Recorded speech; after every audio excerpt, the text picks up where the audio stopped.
When we think of queens today, most imagine it to be all wealth, luxury and fame. Yet, many queens throughout history have gone insane because of their position, or at least were depicted as such to the masses. In today's video, we will explore all of this and more.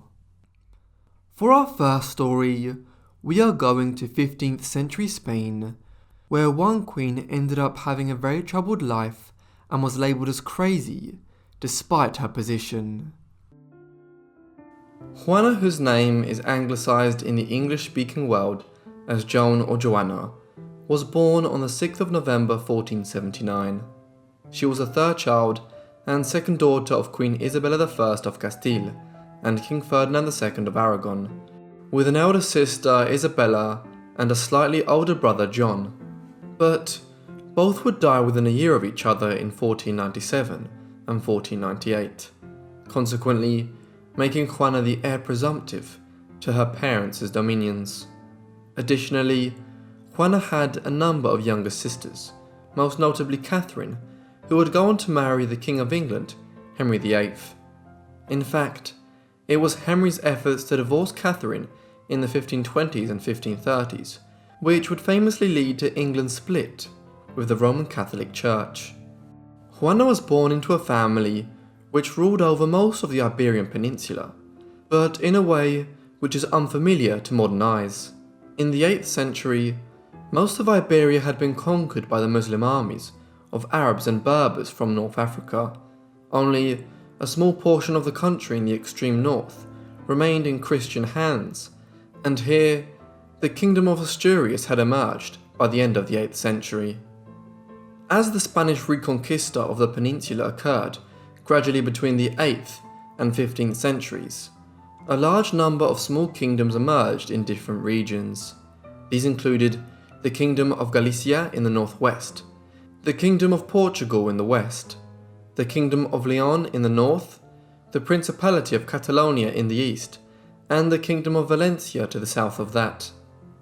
But by the 15th century, most of these had been absorbed and annexed into the two most powerful kingdoms. The first of these was Castile, which was located in the centre of the country around Madrid, and also held the region south towards Toledo and north along the coast of the Bay of Biscay. The other was Aragon, the traditional capital of which was Zaragoza, but which had expanded east and southeast to also absorb Barcelona and Valencia.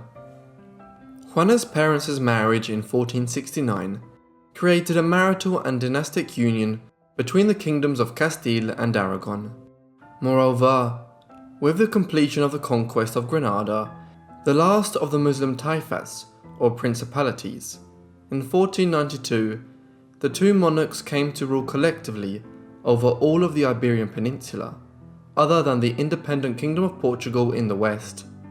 During their lives, Isabella and Ferdinand continued to rule Castile and Aragon separately, as individual kingdoms, but whichever of their children succeeded them would one day succeed to this vast territory. At the time of her birth, though, it did not seem like this would be Juana. Juana's upbringing was typical of her royal birth. She received a Renaissance education, which mixed the teachings of the Church Fathers such as Saint Jerome and Saint Augustine with the works of Greek and Roman authors such as Seneca, Cicero, and Quintilian. The young princess also learned to play several musical instruments, including the clavichord, guitar, and the monochord. Finally, she learned several languages. Various dialects were spoken throughout her parents' kingdoms, and so Juana had to learn Castilian, Leonese, Catalan, and Portuguese. She also clashed with her mother in her youth. Isabella and Ferdinand's religious zeal was legendary throughout Europe, so much so that they were referred to as the most Catholic monarchs. Isabella had even established the famous Spanish Inquisition to prosecute heretics. Juana is reported to have been a lukewarm Catholic though, and there were rumours at the time that her mother had her effectively tortured in an effort to increase her piety. Thus, It was the beginning of some family disunity, which might well have been the source of Juana's later plight. Because she had two older siblings, it was not believed that Juana would succeed to her parents' dominions. Accordingly, a decision was taken early on to marry her into one of Europe's other great families, a union which would strengthen Castile and Aragon's foreign policy. In the late 15th century, Isabella and Ferdinand's foremost enemy was France, a nation which they were at war with for control of the Italian peninsula from the early 1940s onwards. France had another bitter enemy at the time, in the shape of the Austrian House of Habsburg, which ruled the Low Countries, a broad region encapsulating most of the modern-day Netherlands, Belgium, Luxembourg, and parts of northeastern France. Accordingly, the head of the House of Habsburg, Maximilian I, who was also the Holy Roman Emperor, agreed to marry his eldest son and heir, Philip the Fair, to Juana. He would also marry his daughter, Margaret, to Isabella and Ferdinand's eldest son, John, thus cementing a very strong marital alliance between the Spanish monarchs and the House of Habsburg. Juana was married to Philip in 1496, when she was still just 16 years of age. The marriage entourage that headed to the Low Countries consisted of over 100 ships and arrived there in August, around 2 months before they were married on the 19th of October. The couple would go on to have 6 children, who were born in quick succession between 1498 and 1507, 4 daughters and 2 sons, each of whom would go on to rule as emperors, kings and queens. Yet, despite the outward dynastic success of Philip and Juana's marriage, there were problems underneath the surface. Philip was a serial philanderer, and his unfaithfulness to his wife was common knowledge. More worryingly, Juana was already beginning to show some signs of mental instability. During their years living at sites such as Brussels in the Low Countries, she would frequently oscillate between periods of depression and rage, but it is unclear if she was suffering from a species of genuine illness, or if it was just her emotional state owing to an unhappy marriage. Rumours about Juana's poor mental state were all the more concerning as she quickly became the eldest surviving of her parents' children, with the deaths of John and Isabella in 1497 and 1498. John died of an unspecified illness in 1497. His wife Margaret had been pregnant at the time of his death, but the child was stillborn, and John's line consequently ended with his death. Then, Isabella died the following year while in labour, and although the infant survived, he was sickly from the beginning and passed as well in 1500. Therefore, Juana now became a far more significant figure within the dynastic politics of early 16th century Europe, and her husband was well aware that he was now married to the successor to the kingdoms of Castile and Aragon. In light of this, he increased his efforts to stifle and control her in the years that followed, which only added to their marital woes. Moreover, Juana appears to have engaged in a form of passive protest in response to his overbearing behaviour, often remaining in her rooms and refusing to eat. Again, it is unclear if she had a genuine mental illness at this time, or was simply acting out in a situation which she could not control. These dynastic manoeuvrings took another important turn in November 1504, when Juana's mother Isabella died. Because the terms of Isabella and Ferdinand's marriage contract years earlier had included a stipulation that Castile and Aragon would continue to be ruled separately during their lifetimes, Juana now succeeded as Queen of Castile, even while her father continued to rule the Kingdom of Aragon. Things were complicated by the rivalry between Ferdinand, Juana's father, and her husband Philip the Fair, both of whom now sought to control Castile, while Juana was queen thereof.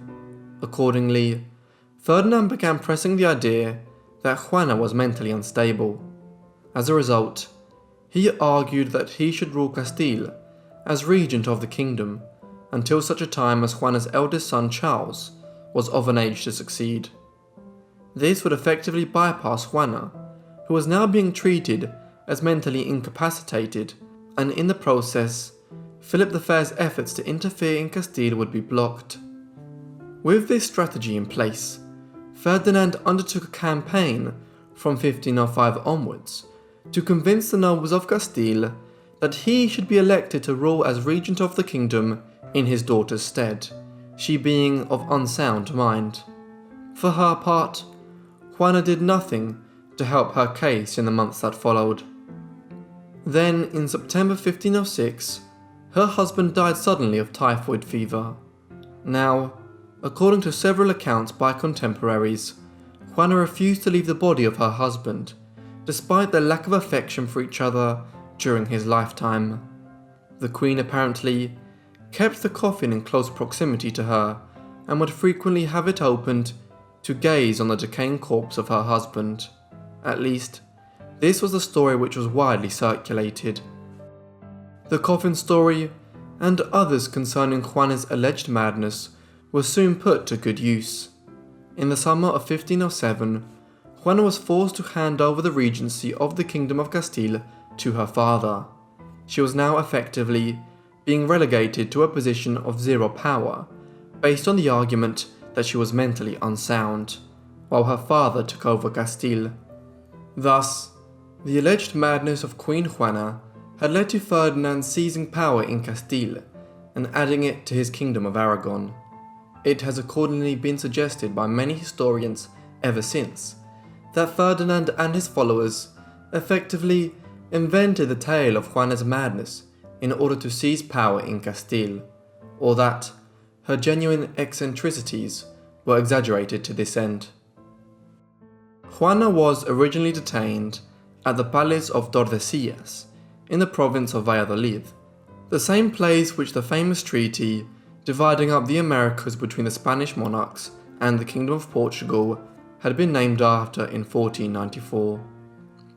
Here, Juana lived with her daughter Catherine. She remained here for years, effectively under arrest by her father's regime, and he would only go on to visit her twice during this period. Eventually, Ferdinand died in 1516. There was now a peculiar occurrence.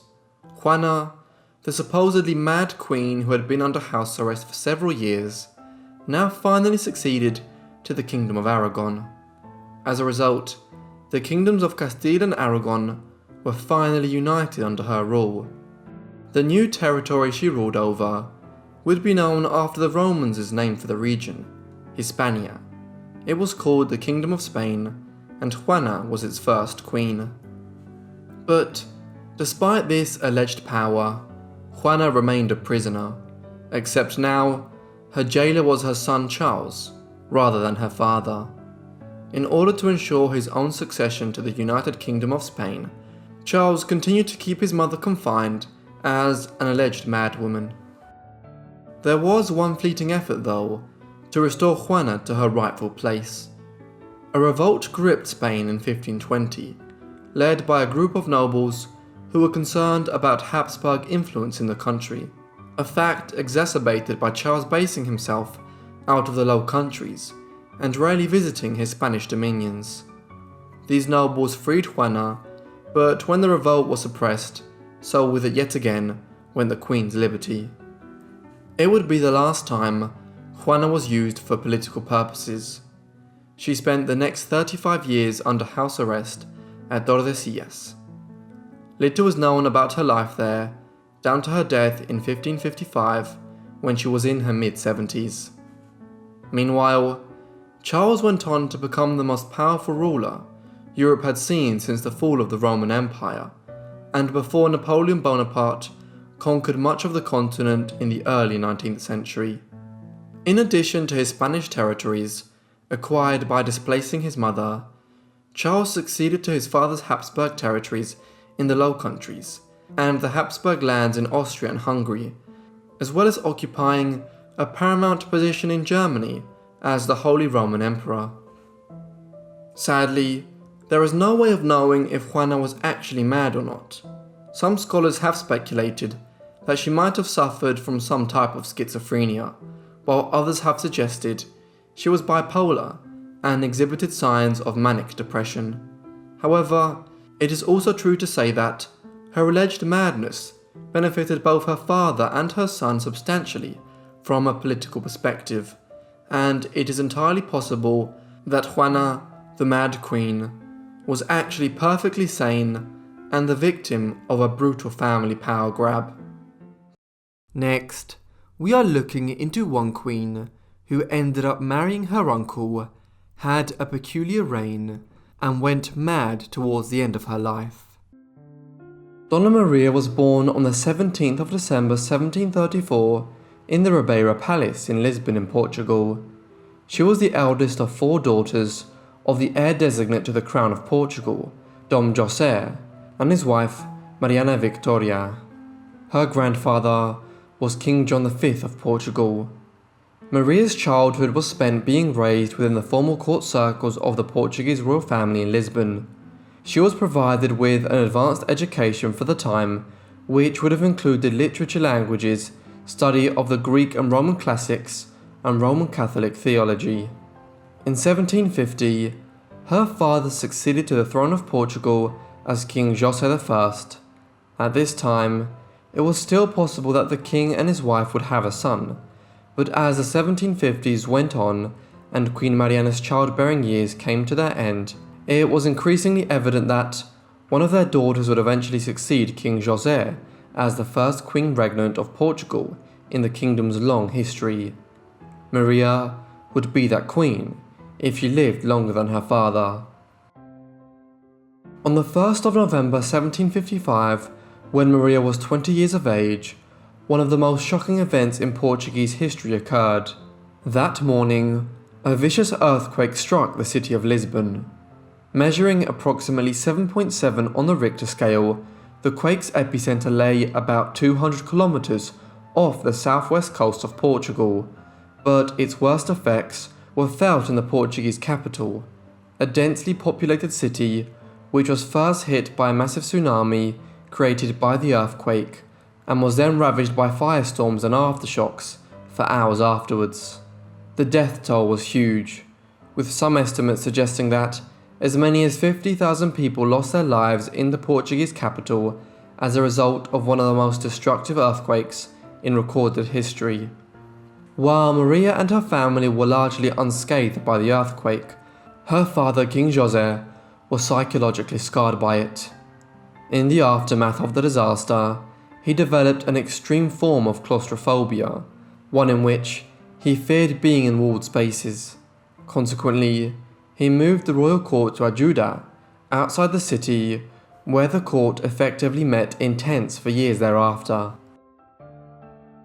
As she entered her mid-20s, and as it became clear that the king and queen would not produce a male heir, fresh attention was given to the issue of Maria's marriage. Typically, European royals married young in order to produce many potential heirs and preserve the royal line. It was then increasingly out of place for Maria to still be unmarried in the late 1750s. Therefore, a decision was taken at this time that Maria would marry her own uncle, the king's brother, Infante Dom Pedro. They were wed on the 6th of June 1760, when she was 25 and he was 42. Although this may seem like a very strange arrangement by today's standards, marriage amongst cousins within the European royal houses was not unusual throughout the early modern period. Also, in this particular instance, it was considered to be especially warranted, as the accession of the former king's brother as king consort, whenever Maria eventually became Queen of Portugal, would delay any reservations the Portuguese people might have about being ruled by a female monarch. Despite the significant age gap between them, Maria and Pedro's marriage was a happy one, though one blighted by considerable tragedy. They had 7 children together, but 4 of these died in infancy, a higher than average figure at a time when child mortality was extremely high. Of the 3 that survived, 2, Prince Joseph and Infanta Mariana, died within weeks of each other, in the late autumn and early winter of 1788, both from an outbreak of smallpox. Joseph was 27 at the time and Mariana only 19. As a consequence, only one of Maria and Pedro's 7 children lived a long life, he being Prince John, who would eventually succeed his mother as ruler of Portugal many years later. On the 24th of February 1777, King José I died. As his eldest surviving daughter, Maria now succeeded as the first Queen Regnant of Portugal, Queen Dona Maria I. Her husband became King Pedro of Portugal, but he served as king consort, meaning his role was largely ceremonial, and Maria was the true ruling monarch. Maria quickly made a major impression on the governance of Portugal. Her father's 27-year reign had been dominated by his chief minister, Sebastião José de Carvalho Melo, 1st Marquis of Pombal and 1st Count of Oreias. The Marquis was a secular politician, one who had attempted to reduce the role of the Roman Catholic Church and the Jesuits in the governance of the country. He had also implemented many liberal reforms aimed to bring the new ideas of the Enlightenment into the country. However, while he might be viewed as a highly progressive figure today, the Marquis had acquired many enemies by the time Maria became queen in 1777, as he was perceived as being an excessively powerful politician. Consequently, one of Maria's first actions as Queen of Portugal was to dismiss him from public office. Pombal spent the last years of his life in political exile, while Maria formed a new government, one which rejuvenated the role of the Roman Catholic Church. There were other measures taken during the first 10 years of Maria's reign which were quite successful. For instance, in 1782, the country was a central player in the formation of the League of Armed Neutrality, an agreement reached between several European states that year to resist British efforts to stop and search merchant vessels travelling to and from Europe in an effort to prevent the French from sending military and economic aid to the rebels in Britain's North American colonies, who were soon to acquire full independence as the United States of America. A year earlier, another international success was achieved when Maria's government successfully petitioned the Austrian government for possession of Delagoa Bay on the coast of what is now Mozambique. The Austrian East India Company had established a trading station here several years earlier, but the wider region was understood to be a Portuguese sphere of influence. Acquisition of Delagoa Bay through diplomatic negotiations brought a major trading station under Portuguese ownership, which yielded a large income in the trade of ivory and other commodities. While the early years of Maria's reign had been successful ones, she faced a severe personal crisis in the mid to late 1780s. On the 25th of May 1786, her husband King Pedro died. Maria took his passing badly, and in the months that followed, her mental health began to sharply decline, oscillating between periods of intense depression and mania. She also increasingly forbade cheerful festivities at the Portuguese royal court, and observers at the time described the atmosphere being one of a continual funeral around Maria.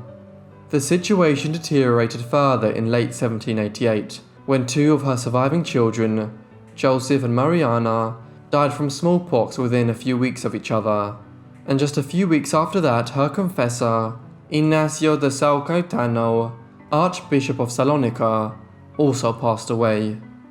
Maria was devastated by all of this, and she became increasingly erratic and oppressive in her behaviour.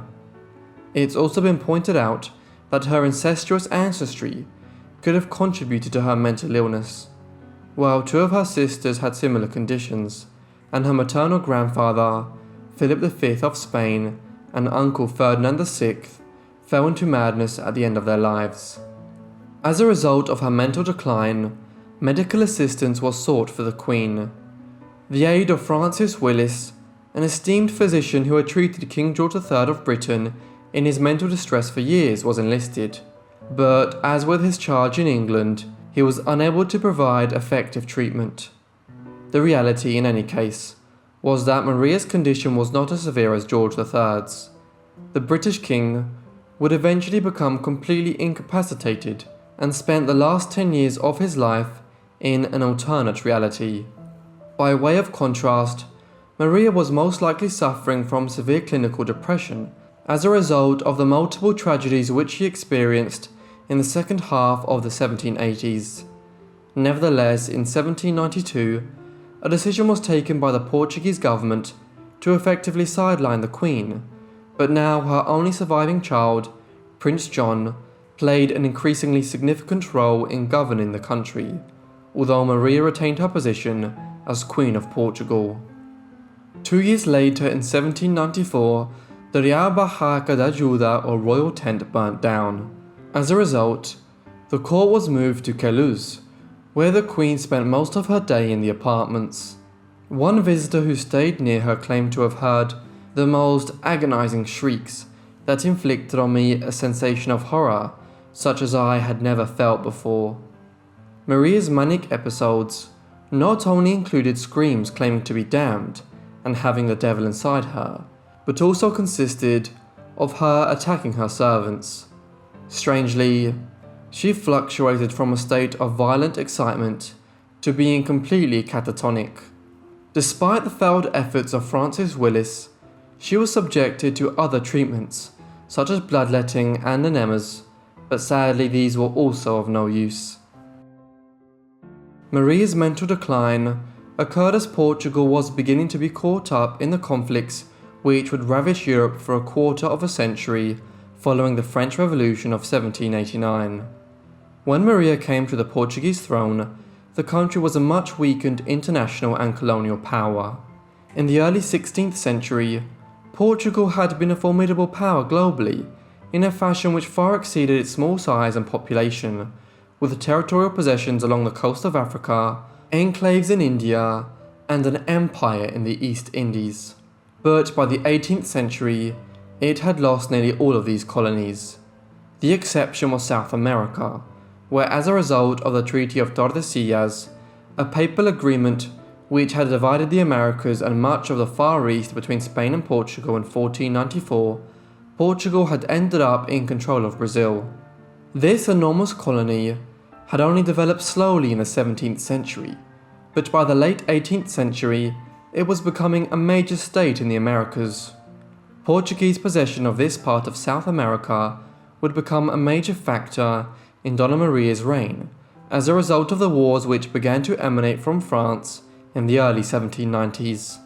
In 1789, a political revolution erupted in France when King Louis XVI was removed from power in Paris and Parliament took control of the country. Eventually, in the early 1790s, the French executed their king and formed a republic. As they did, the other major European powers went to war with France. The French Revolutionary Wars would last for years, and eventually became the Napoleonic Wars, after Napoleon Bonaparte became Emperor of France. In the course of these, Spain and Portugal were occupied by France, and this would have enormous consequences for Queen Maria.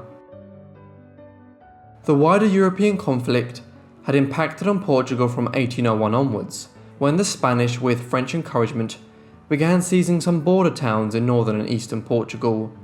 But this became much worse in 1807, when Napoleon effectively decided to take more direct control of Spain and Portugal. As he did, Prince John took the decision to flee from Portugal and move the royal court to the city of Salvador de Bahia in Brazil. As they fled, Maria thought she was being kidnapped and refused to board the ship, so she was forcefully carried aboard the vessel by the fleet commander.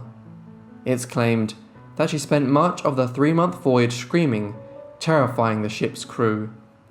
By now, Maria was in her early 70s and suffering from dementia, as well as some other mental illness.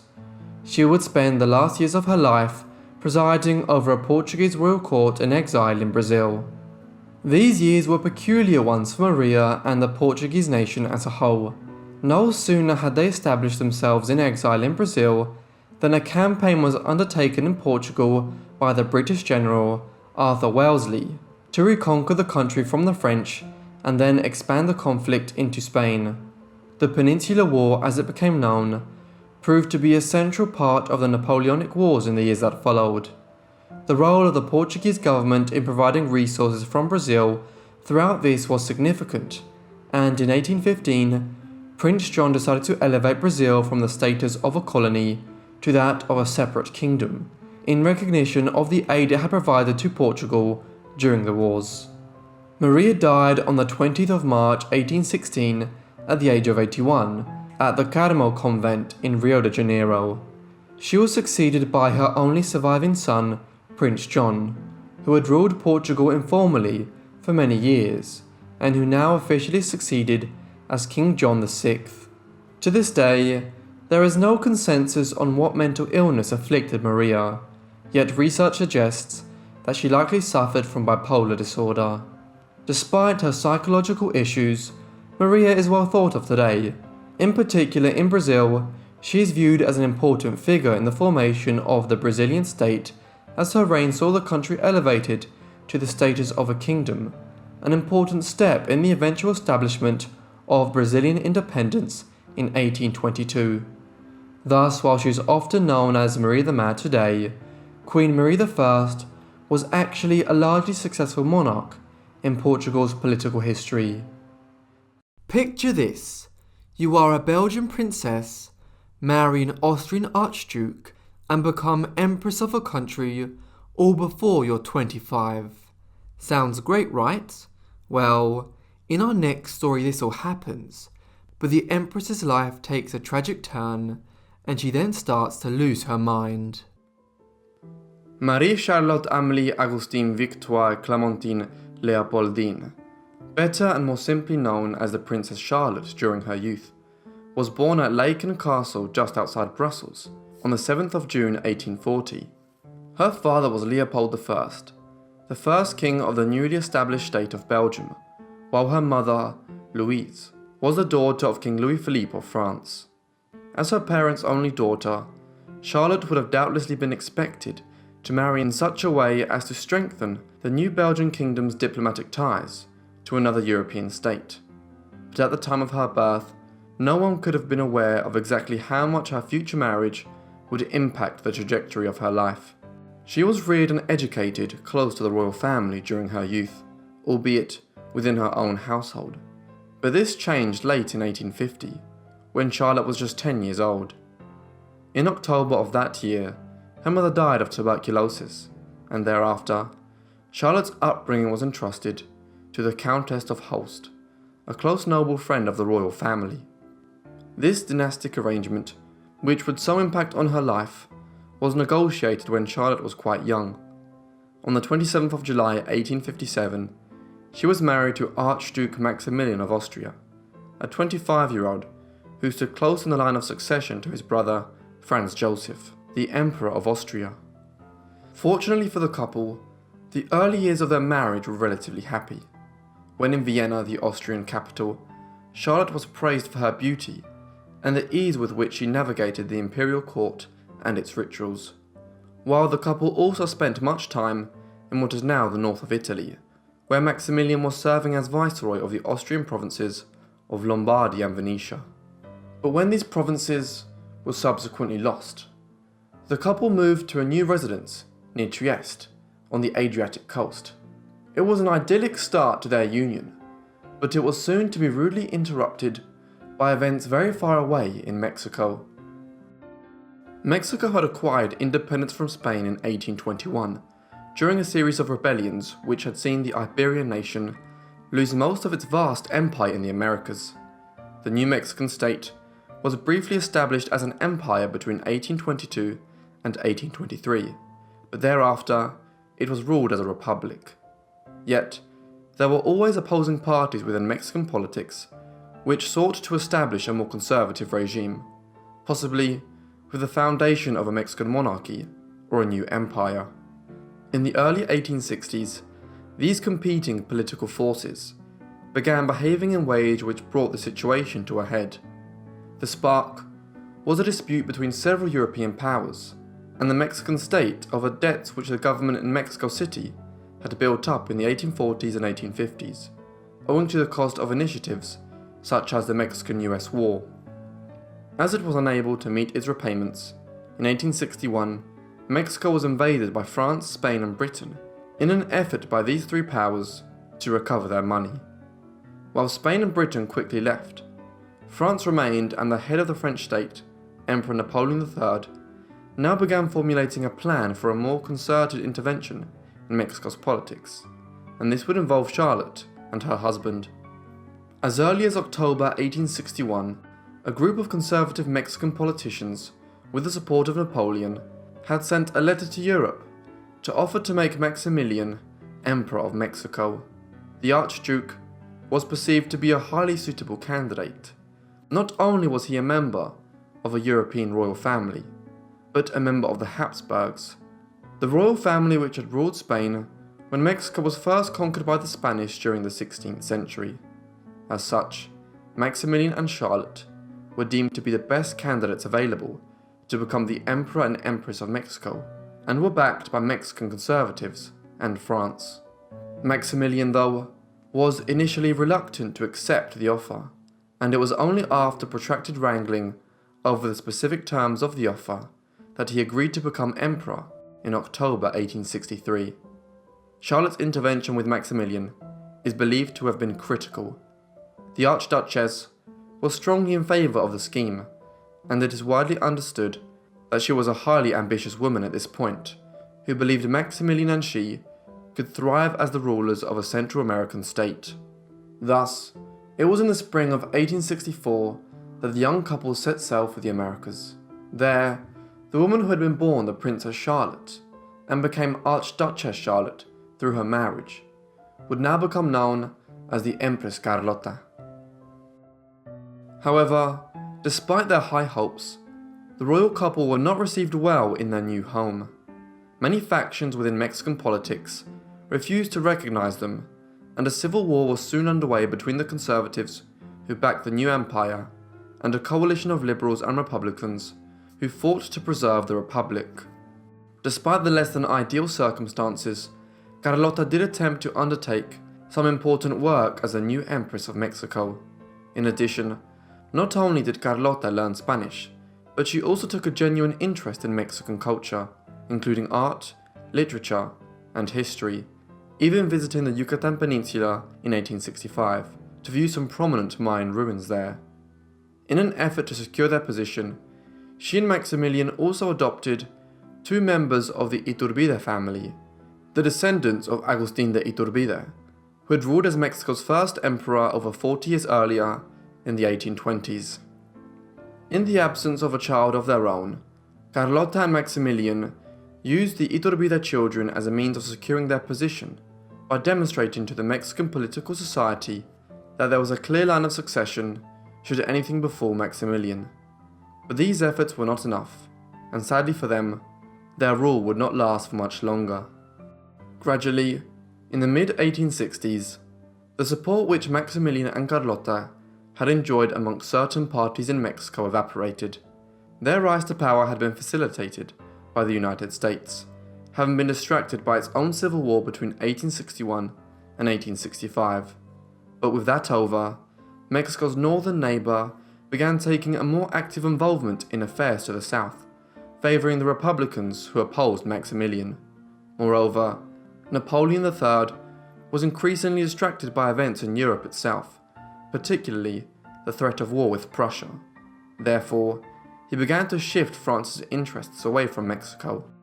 These actions meant Maximilian and Carlota were now extremely isolated and had lost a great deal of support. There was one final desperate effort, though, to save the regime. In the summer of 1866, Carlota set sail for Europe, while Maximilian remained behind in Mexico.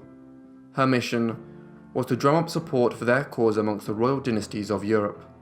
First, she headed for Paris in August, where despite several meetings with Napoleon III, she could not convince their closest ally to recommit to supporting Maximilian, and the French Emperor even recommended that he should abdicate.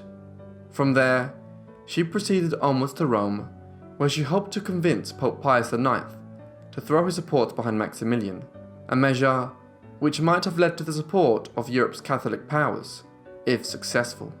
Yet, Further disappointment awaited her here. When she was finally granted an audience with the pontiff in late September, he was reluctant to use his influence on behalf of the Emperor and Empress of Mexico. It seemed that all was lost, and with it, Carlota began tragically losing her mind. There were signs that Carlota had been unwell from quite early on in her mission to Europe. These had first surfaced in Paris in August, when her efforts to acquire Napoleon III's support were meeting with resistance, but only fully materialized in subsequent weeks on her way to Rome. On one occasion, she is recorded as having become convinced that a passing farmer was an assassin, a possible indication that she was suffering from a species of paranoid schizophrenia. This escalated in Rome itself, as she repeatedly feared being poisoned and refused to eat or drink, while she was also increasingly prone to fits of hysteria, agoraphobia, and extreme behaviour. Perhaps the most unusual action at this time was her decision to steal a goblet from the Pope's apartments at the Vatican, and then use this to drink water from Rome's public fountains. Her state of mind would not have been aided by developments in Mexico. The civil war had turned against Maximilian, and he was increasingly fighting a losing battle. Eventually, in May 1867, he would be captured in a last stand at Querétaro City before being executed by a firing squad on the 19th of June 1867. Then, a new republic was established to replace the short-lived empire of Maximilian and Carlota. It is unclear, though, exactly how aware of these events Carlota, who from this time onwards we might call Charlotte again, was.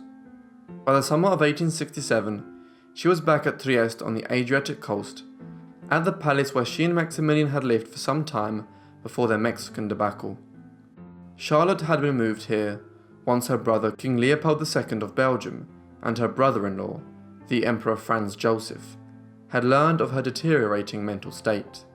A team of professionals were assembled to determine what was wrong with her, and a decision was also taken not to inform her of her husband's death back in Mexico, when news of that event reached Europe in late June 1867.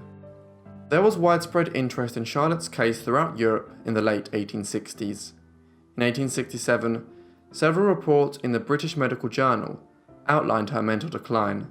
For instance, a report on the 24th of August that year stated how the former Empress was suffering from severe melancholia, a catch-all term used to describe a variety of different psychological and physical ailments at the time, especially what we would now call depression. She was also highly paranoid, and the anonymous author of the same report highlighted how Charlotte was suffering from delusions as to poison being put in her food. Were she being assessed today, there is little doubt that Charlotte would have been diagnosed with a form of paranoid schizophrenia, of a very debilitating kind. But in the late 19th century, with the field of psychology only entering its infancy, there was little that could be done for her.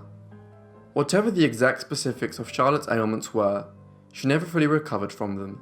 Moreover, in January 1868, Charlotte finally learnt about her husband's execution, causing her to become even more morally broken. In a set of nearly 400 letters, she declares herself dead at the fall of the Mexican Empire. These letters, by their number and their length, also offer the testimony of her daily life, punctuated by paranoid attacks and the care given to her. In the months that followed, Charlotte was brought back to Belgium by her family, along with her two adopted sons, who were both later sent to England to study. In Belgium, a household was established for her at Bouchot Castle, a royal castle which dated back to the 12th century near the town of Mies. While at Bouchot, Charlotte completely disappears from the public, spending the majority of her time in her castle, only receiving visitors from some of her family members. To keep herself occupied, she was known to take walks, do embroidery, play cards, and listen to her gramophone. In subsequent years, as some of her relatives or servants died, a decision was made not to inform her of this, in case her condition worsened as a result. Her lady-in-waiting, Helene, Countess of Reinach-Fussen-Magne, tells about Charlotte. Most of the time, the unfortunate woman was absorbed in long silences, or in the contrary, in heated discussions in French, English, German, Italian, Spanish, with imaginary interlocutors. Discussions too incoherent, too disjointed, to be able to guess what thoughts occupied this brain. Charlotte was known to frequently make confusing remarks and talk to herself. Also at times, she would burst into a fit of rage, destroying vases and tearing up books, which contrasted with periods of calm. She would spend over 50 years at Bouchot Castle, and although her condition is said to have improved to some extent as the years went by, she was never able to recommence living a normal life. Eventually, she died of pneumonia and influenza on the 19th of January 1927 at the age of 86. Although this queen didn't have any mental or psychological issues, she was so manipulative and ruthless that she has been remembered throughout history as an evil, power-hungry ruler. Catherine de' Medici was born on the 13th of April 1519 in Florence, the capital of the Florentine Republic, which dominated Tuscany in central Italy during the early modern period. Though the city was nominally a republic, it had been dominated with few interruptions by the Medici banking family since the late 14th century. They had also played an individually significant role in the Italian Renaissance, and Catherine was the great-granddaughter of Lorenzo the Magnificent, who had patronized and supported Leonardo da Vinci, Michelangelo, and Sandro Botticelli, amongst others.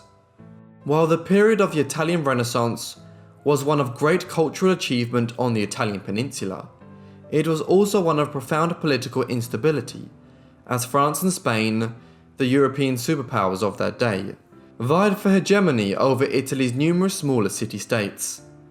At the time of Catherine's birth, the Medici family were gravitating towards France, and as a result, when she was just 14 years of age, and after a tumultuous childhood in which both her parents had died before she was 1 year old, Catherine was married to Henry of Valois, the second eldest son of King Francis I of France. The marriage was initially difficult. The motives for the dynastic union were thwarted in 1534 when Giulio de' Medici, who as Pope Clement VII had negotiated the union with France, died. His successor, Pope Paul III, now threw the papacy's support towards Spain and cut off a papal pension which Catherine had been in receipt of as part of the marriage alliance. Additionally, Prince Henry showed little interest in his bride in the early years, and instead kept a string of mistresses, and was even in love with one of them, the beautiful Diane de Poitiers, a woman 20 years Henry's senior, but who was said to look much younger. Furthermore, for the first 10 years of their marriage, the couple were unable to produce any children. This made Catherine, a woman seen as an outsider, even more unpopular within France. As a result, she tried various strange concoctions to try and get pregnant, and when she eventually did, suspicions that she dabbled in the occult or witchcraft began to spread. Yet in time things improved. Catherine was praised for her learning and sophistication by the French court as years went by, and she was a significant figure in the spread of the Renaissance north to the French court in Paris. Additionally, beginning in 1544, Henry and Catherine began to have children. When one arrived, more quickly followed, and in total they had 10 children over the next 14 years, 7 of which survived into adulthood. Catherine had also moved in line to become queen. In 1536, Henry's older brother Francis, the heir designate to their father Francis I, contracted a fever and died. Henry was now the heir designate to the king, and when the long-reigning monarch finally died in 1547, Henry succeeded as Henry II, with Catherine as his queen. Their relationship, though, remained frosty on many levels, and Henry did not allow his wife to exercise any real political authority.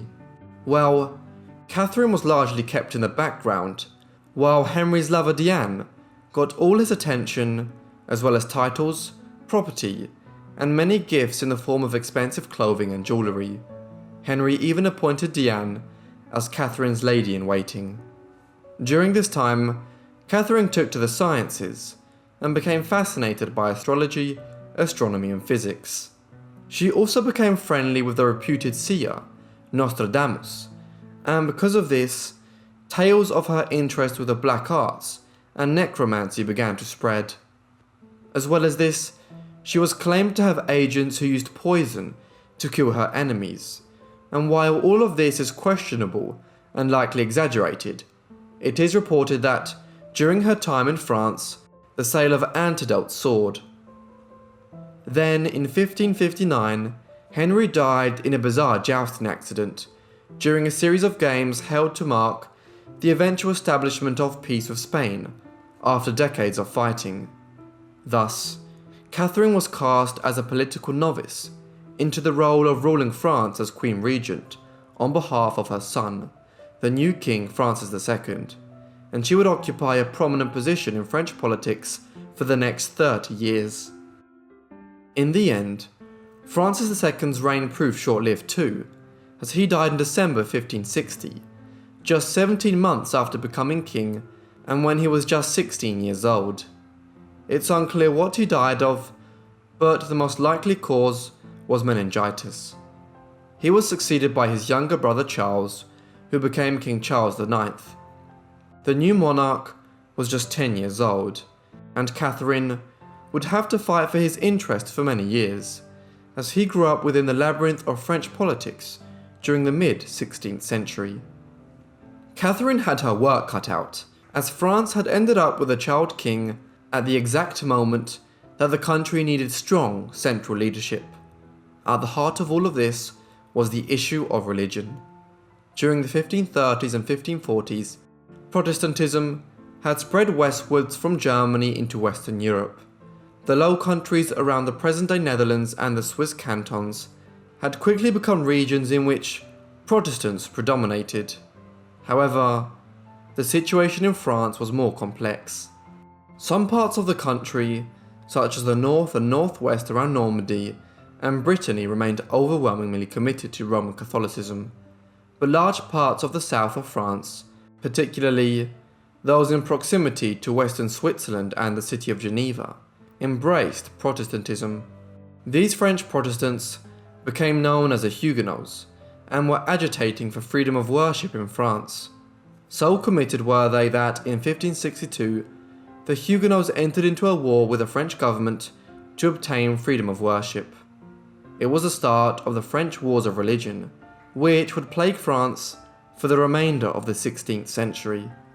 Catherine was central to the Wars of Religion, during which she found herself trying to negotiate between the two camps, the Huguenots on the one hand, led by Gaspard de Coligny, and the ultra-Catholic House of Guise on the other side. The Guise faction sought to control the monarchy and dominate the young Charles's government throughout the 1560s. Catherine's goal was to steer a via media between the opposing forces and carve out the best possible result for her son when he attained his majority. As such, she was prominent in the camp of French political figures who defined themselves as politique at this time, those who prioritized political stability and peace above the cause of either radical Catholicism or Protestantism. To these ends, Catherine oscillated between favouring military engagement against the Huguenots at times and negotiating with them at other stages in the 1560s, often seeking to offset the enormous influence the Guise family had acquired amongst the Catholic population in the country. She also negotiated a series of marriage alliances. Charles himself wed Elizabeth of Austria in 1570, the daughter of the Holy Roman Emperor, Maximilian II.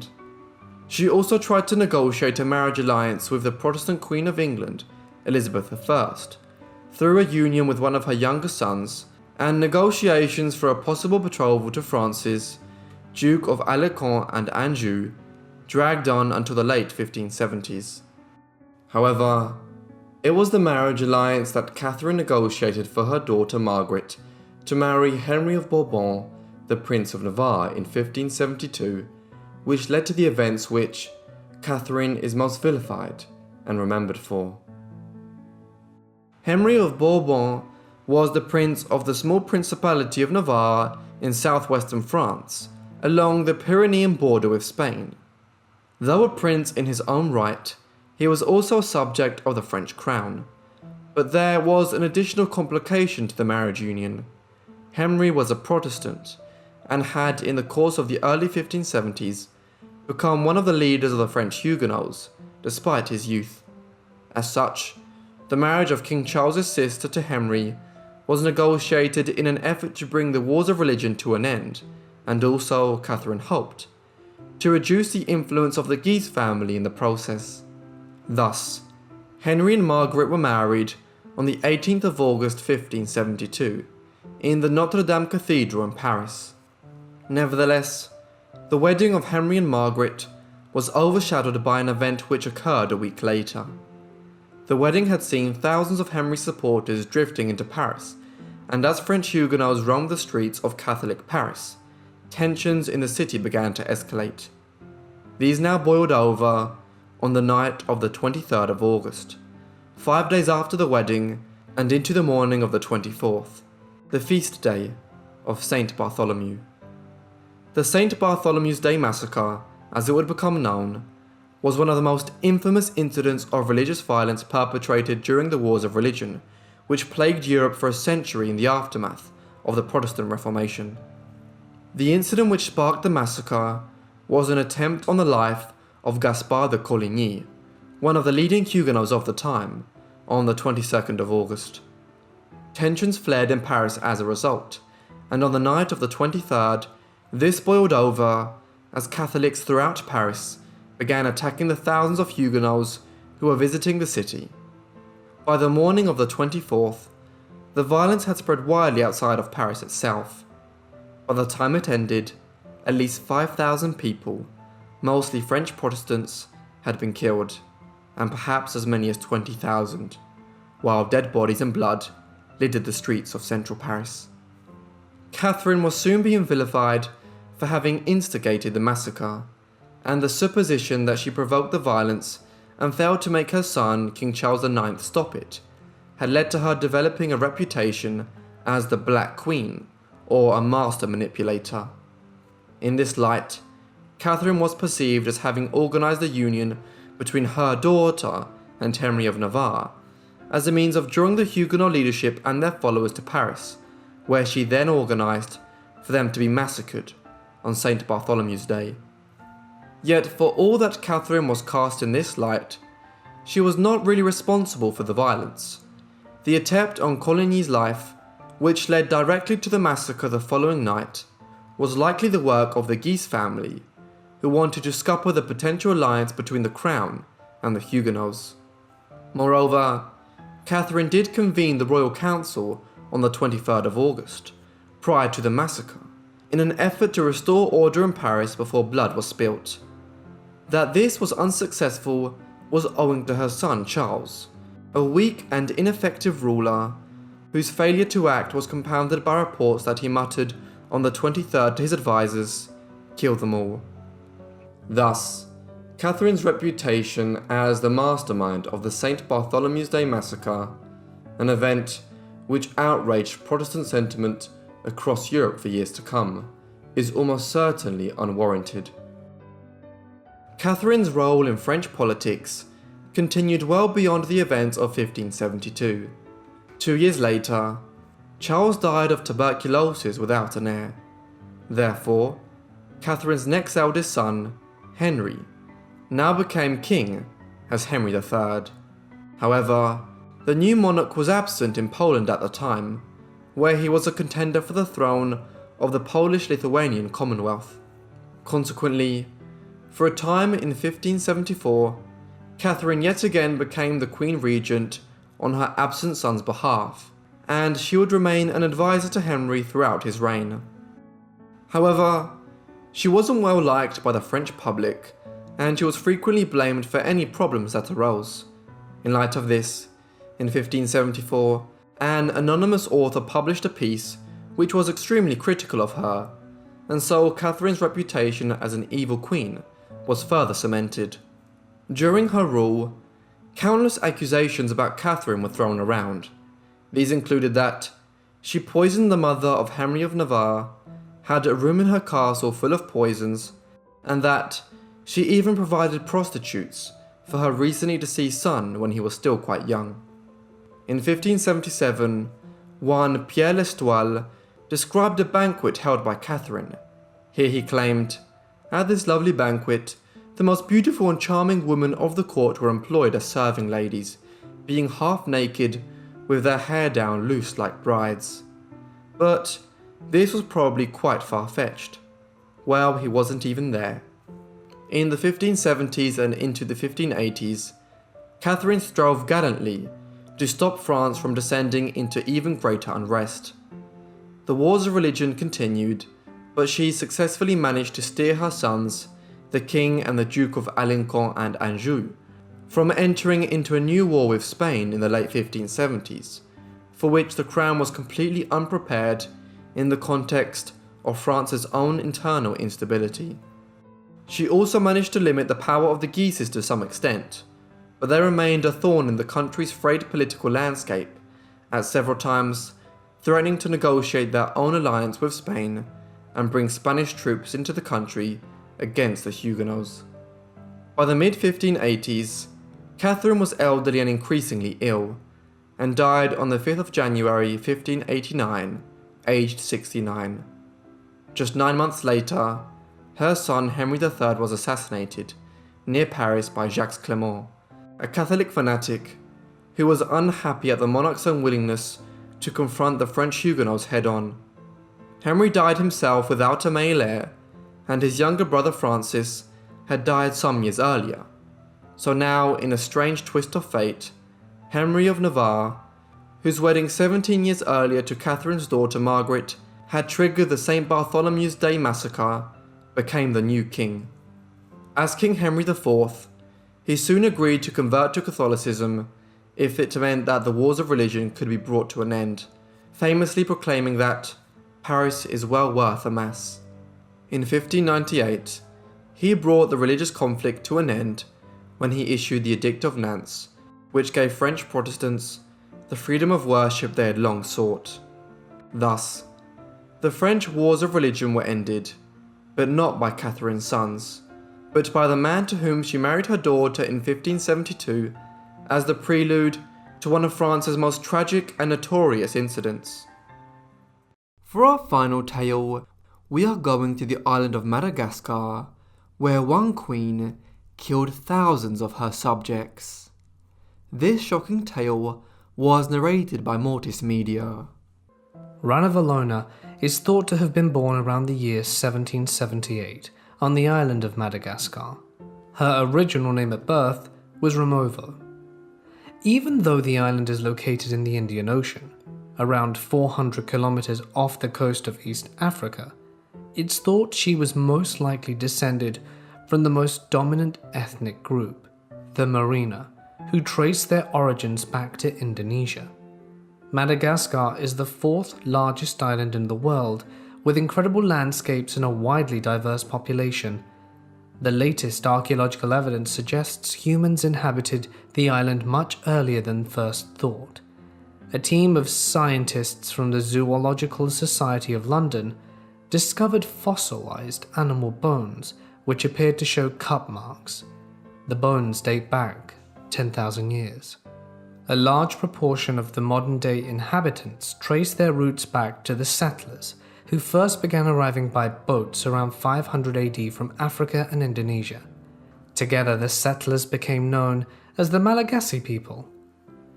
In 1500, a fleet of Portuguese exploration ships arrived at the island under the captaincy of Diogo Dias, becoming the first Europeans to set foot on Madagascar. The Portuguese had originally named the island St. Lawrence. As a descendant of the Malagasy people, Ranavalona was born as a commoner, with no hereditary claim to a life of nobility. And as a result, she was unable to either read or write, having gained no education.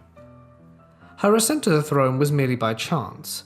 Her father had gained information on an assassination attempt on the future king, Andrianam Poinimerina. Thus he was informed of the murder plot and it was successfully foiled. The assassination had been planned by his own uncle, who at the time was the people's ruler. The reason for this attempt was that he wanted his own son to take the throne, but due to a royal decree from his late father, this could only occur if his nephew was no longer alive. Andrea Nampoini Merina was an avid supporter of having Westerners teach the country and share their culture, but his uncle, as well as the traditional Malagasy priests in his court, was staunchly defiant of their presence. Andrea Nampoini Merina learned of how the murders or attempts were discovered, and was extremely grateful to Ranavalova's father for his protection. In order to prove his gratitude, once he had ascended the throne, he chose to adopt Ranavalona as his own daughter. Now the king, Andrea Nampoini Merina, had a son called Radama. As if the reward of adoption was not enough, the king chose to give Ranavalona in marriage to his son. When Radama himself ascended to the throne, Ranavalona would soon be highly contested for his affection. He took a string of concubines and sought more than one of them in marriage. Ranavalona was his first of 12 wives, and with each of his new marriages, the passion for his first began to fade, and the two became increasingly distant. They were at odds in their decision-making, both taking a different stance on how the country should be run and who should be allowed in.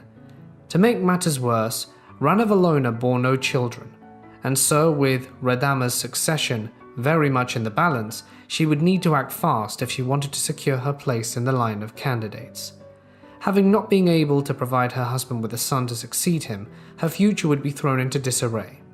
When in the summer of 1828, King Radama died at the age of 36.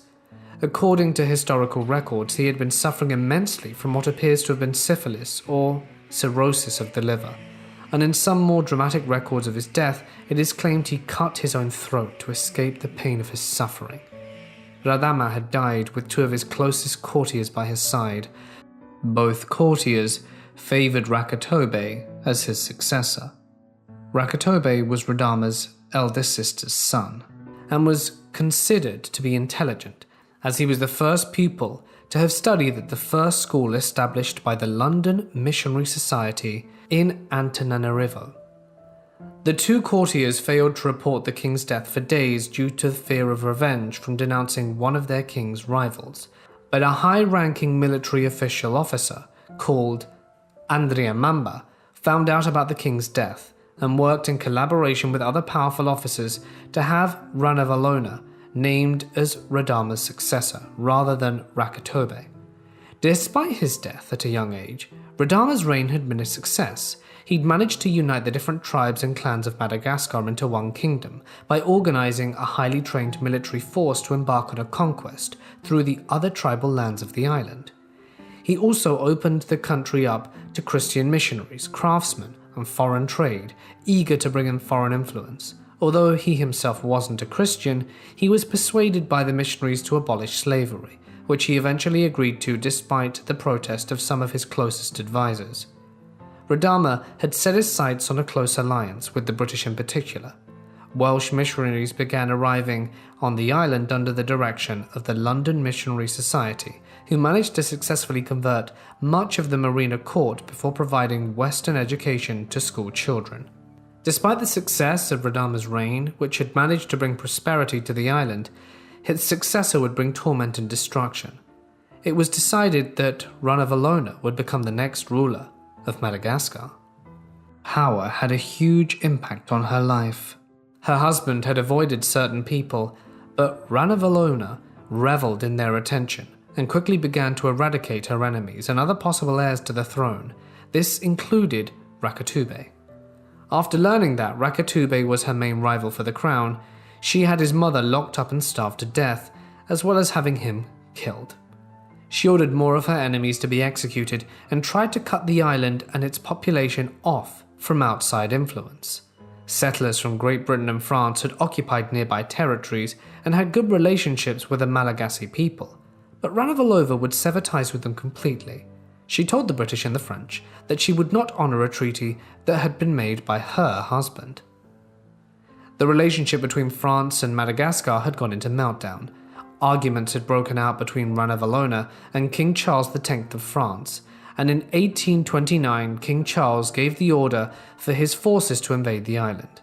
The French forces attacked the cities of Tamatave and Tintingui, but the Malagasy people stood by their queen and fought the French valiantly. The French retreated, and they eventually called off the attack, despite the concern of the Malagasy people towards their queen. They were spurred on by national pride. Ranavalona soon realized that she needed to open Madagascar up to trade with Britain and France if she were to modernize the country.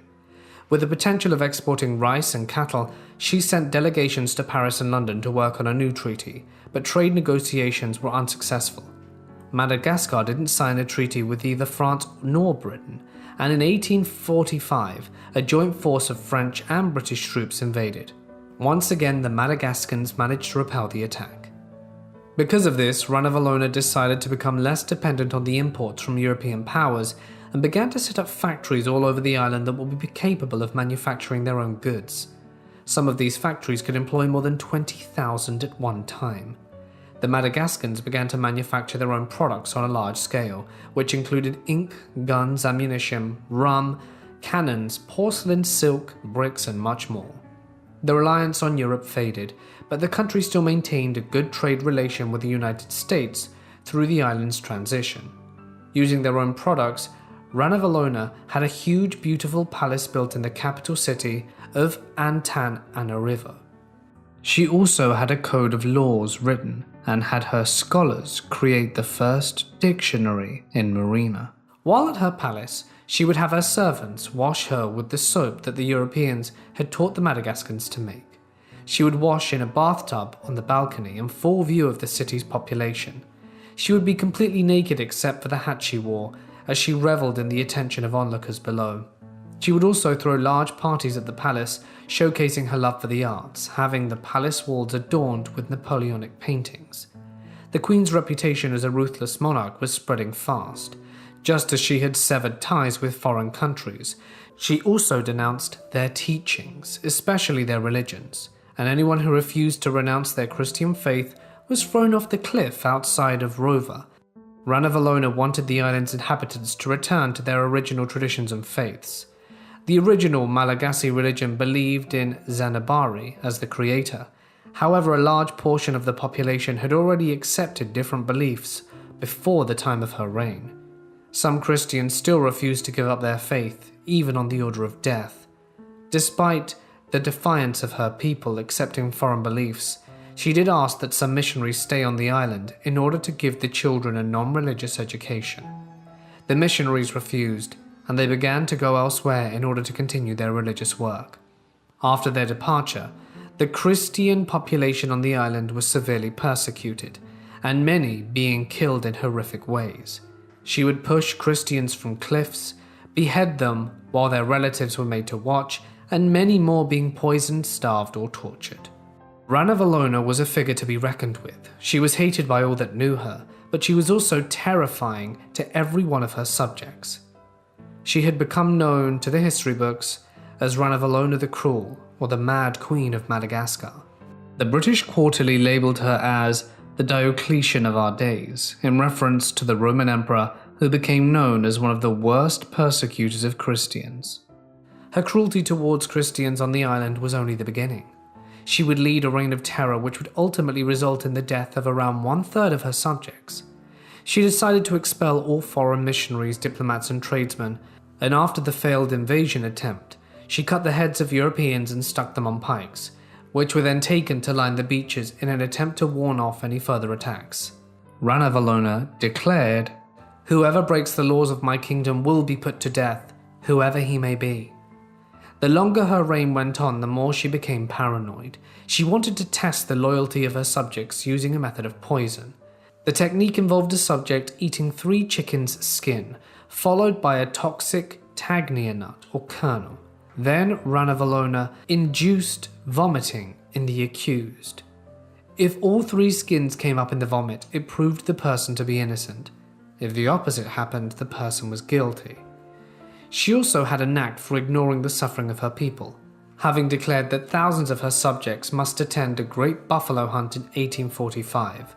Around 50,000 of the Queen's subjects took part in the hunt, which lasted approximately 4 months without a single buffalo being killed.